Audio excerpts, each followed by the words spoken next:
can be subjected to any situation, any pressure, where the closer to him will reject him, from the friends to the wife, even loses everything. But because God testifies,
is different from how men see us. So how does God see you?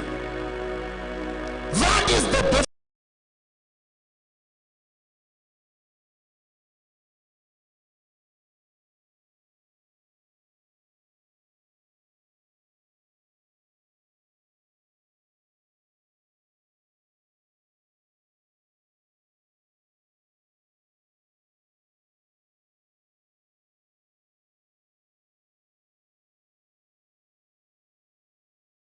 Of praise. And he told Moses also, which means they knew how to decode the voice of God.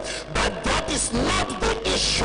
You can hear God, you can speak to God, you can exchange communication with heaven, but there is a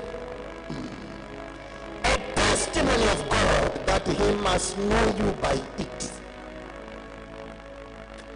Who are you before him? Because in Moses he saw meekness and humility and faithfulness.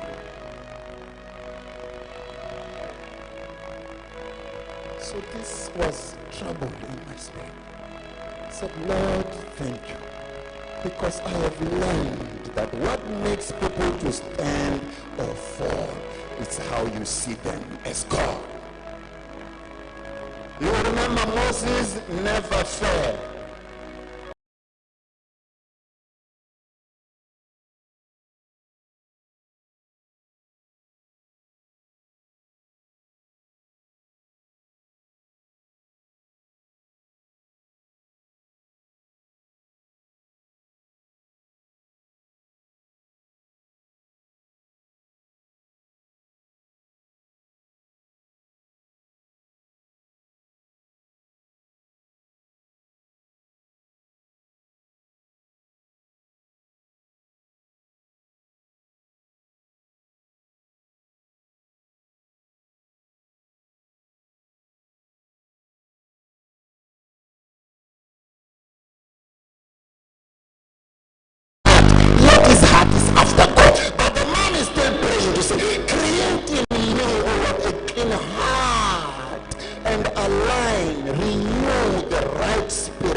This thing needed me to try and search my ways. Because me unibona njani, unibheka njani. Nemani emahlweni kawe. If not, we run and think that we are of God, only to find that, hey, the way that seems right in the eyes of men is the way that is leading to destruction. Because we must know. We must find out. It doesn't matter what your situation, even if you are not yet born again, there are times whereby if you listen clearly, you listen carefully, you will see things, you will dream dreams, you will have visions. situation where the Lord will show you signs to say, there is a story about you that as God, I want to see fulfilled. I see this even from Saul of Tarsus. The man who did not persecute ordinary people.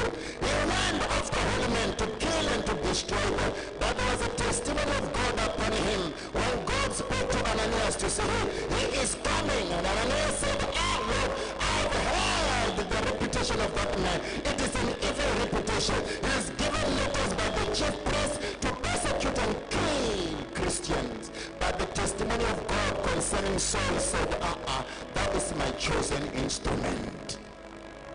I will use him to convert the Gentiles unto my ways. The testimony of God. I will also show him the things he will suffer along the way, which means that even when the suffering come, when God has testified about you, you will never collapse. If you fall, you rise again.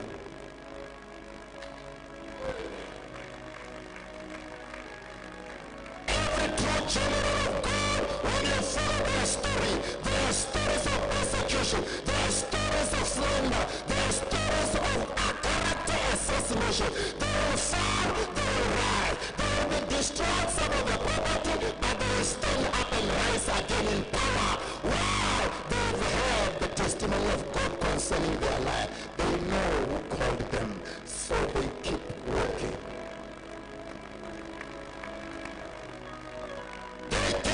Because they know who they are. Because when I think of the story of Saul, he was rejected by a disciple of Christ. Ananias was a holy man of God, but he rejected Saul based on his history. But into God, history does not matter. Where you are going to is what matters.